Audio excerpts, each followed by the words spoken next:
And what have you done? Another year over, and a new one just begun. And so this is Christmas. I hope you had fun. The near and the dear one,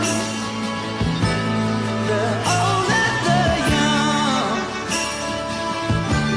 A very Merry Christmas and a Happy New Year. Let's hope it's a good one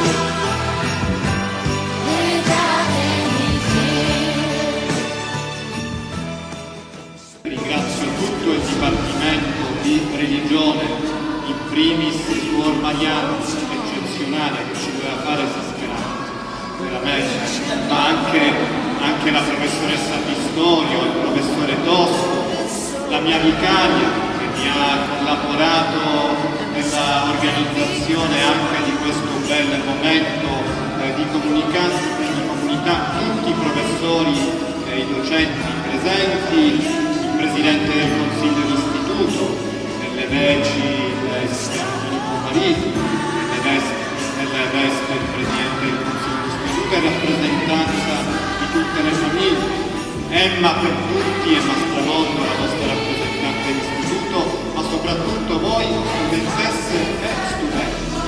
Se oggi siamo qui presenti e dimostriamo di essere una comunità, fino a ieri dicevo educante, ma anche una comunità interreligiosa in cammino, come ha notato Padre Rogname, sono presenti anche i nostri alunni islamici, buddisti, io non ci ho messo nulla, là sono Mariana, ma è una dimostrazione fondamentale di come ragazzi, che lo chiamiamo Dio, lo chiamiamo Allah, che lo chiamiamo mi pare Ganesha, Brahma,